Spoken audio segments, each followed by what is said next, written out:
گرژیەکانی دەریای سوور و هۆشداریەکانی ئەم دوایەی حوسیەکانی سەر بە ئێران بۆ کۆمپانیەکانی کەشتیوانی جارێکی دیکە پرسی تەنگەی بابلمەندەبیان کردووە بە یەکێک لە گرنگترین پرسە ئەمنی و ئابوووریەکانی جیهان.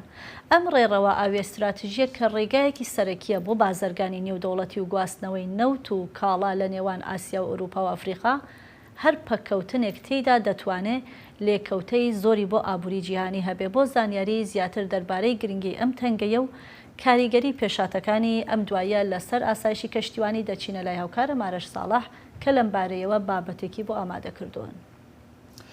بەفرا پرسیارەکەوەیە بۆچی هێرشەکە لەسەر دەواازەیەکی ئاوی بەو قەبارەیە ئەوەندە گرنگە و بۆچی جیهان ئەوەندە بەوردی چاودێری بابلمەندە بکات؟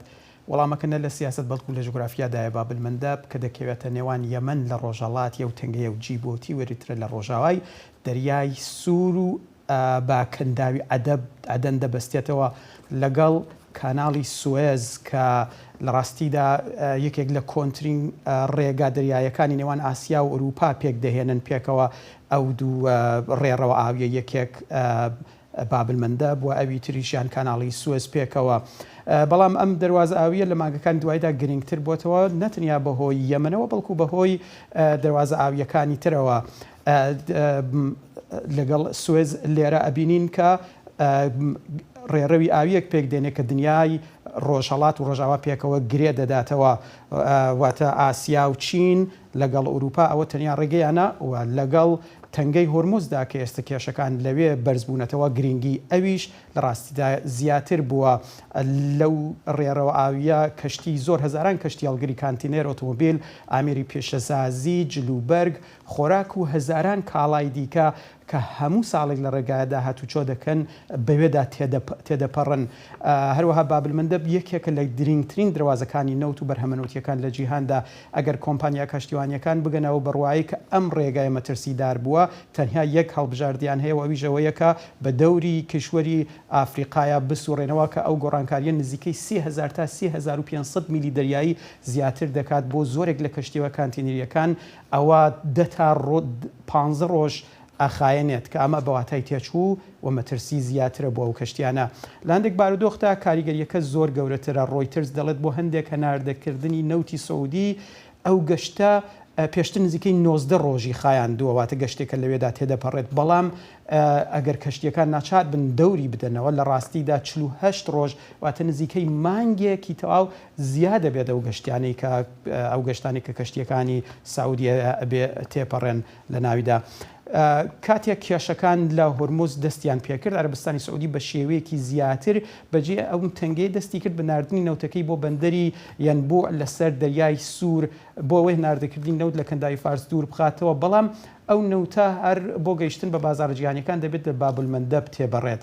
ژمارەکان باشتر نیشان دەدات کە ئەو گۆڕانکاریانە چۆنن. پێش قەیرانی نوێی هۆرموز دەستگای زانیاری وزەی ئەمریکا ئامادەی کردبوو زانیاریەکە بەپێی ئەوان بوو 4 خاڵ 2 ملیۆن بەرمیل نەوت بۆ بەرهەمەنەوتی جیاوازەکان لە بابلمەندەب تێدەپەڕین کە ئەمە نزیک 4 لە سەد بوو. دوای ئەوە عەرەبستانی سعودی بەشێکی گرنگ لە ناردەکردنی نەوتی خۆی گواستەوە بۆ ئەو ناوچەیە و ئەمە بەرز بووە بۆ 7 خاڵ 4 ملیۆن بەرمیل نەوت و بەرهەمەنەوتیەکان لەم دەواازە ئاویە. واتە بەراورد بە پێشتر ڕۆژانە 3 خاڵ 2 ملیۆن بەرمیل زیاتر کە ئەمە ئاکاتە نزیک 76 لە سەد زیاد بوون، یعنی نزیک 2 قات بۆتەوە. ئێستا ئەم ڕێگایە نزیکەی 7 لە سەدی هەموو بەرهەمی نەوتی جیهان لە خۆ دەگرێت. بەڵام ئەگەر لەسەر نەخشە چاولێ بکەن بەندەری یەنبوع لە باکووری بابلمەندەب و بابلمەندەب و نەوتی عەربستان کە دەگاتە ئەم بەندەرە ئەبێ بتوانێت لە ڕێگەی کەناڵی سوێزەوە دەرباز ببێت و بگاتە دەریای ناوەڕاست و بازارەکانی ئەوروپا و ئەمریکا. هەر بۆی ئەو پرسیارە دێتە ئاراوە کە ئەدی بۆچی نەوت گران بووە. کێشەکە ئەوەیە عەرەبستان بۆ بازارەکانی ئاسیا هێشتا پێویستی بە بابلمەندەب لە خوارەوەیە و دەبێت بۆ ئەوەی کە بتوانێت بۆ چین و ژاپۆن نەوتە ناردە بکات دەبێت لەو لە بابلمەندەب تێپەڕن و ئەمە ئەبێت هەوڵێ بازارەکانی جیهانی کەمی نەوتی دابین کراو هەست پێ بکەن و ڕیاکشنیان هەبێت. دۆناڵد ترامپ چەندین جار ڕایگەیاندووە کە ئەمریکا ئێران بە بەرپرسی هێرشەکانی حوسیەکان دادنێت. مارکۆ ڕوبیۆ شوتوێتی تاران هێشتا لە ڕێگای هاوپەیمانە چەکدارەکانی وەفشاری ناوچەی دروست دەکات. ڕۆیترز بە گوێرەی سەرچاوە سربەخۆکان راپۆرتی داوە کە بەرپرسانی ئێرانی حوسیەکانیان هەنداوە ئامادە بۆ ئەوەی کە فشاری زیاتر بخەنە سەر هاتوچۆی نێودەوڵەتی دەریایی و هەروەها چاک ئامێر و ڕاوێژکار و زانیاری هەواڵگریان بۆ حوسیەکان دابین کردووە. ئێستا بابلمەندە داخراو نییە، هاتوچۆی بازرگانی جیهانی تا ڕادیەک هێشتا هەر بەردەوامە، بەڵام کاردانەوەی کۆمپانیاکان و کۆمپانیا کەشتیوانیەکان نیشان دەدات کە بازاڕە جیهانیەکان تەنیا بە هێرش ڕاستەوخۆکان کاردانەوە پیشان نادەن، بەڵکو بەو هەڕەشانە باوەڕ دەکەن کە لە ڕاستیان لێیان دەکرێت و بەو شێوازە وەڵامیانە دەنەوە.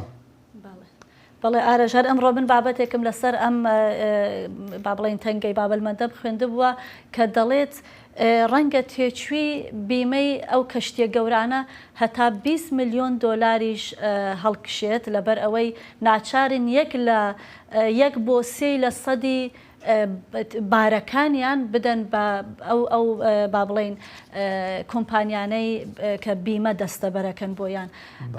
بە هەر حاڵ وەک ئاماژەت پێکرد یەکێک لە ڕێگا کورتەکانە کە بۆ گواستنەوەی نەوت و وزەی جیهانی بەکاردێت. سپاس بۆ زانیاریەکانت ئارەش لەسەر ئەم پرسە گرنگە.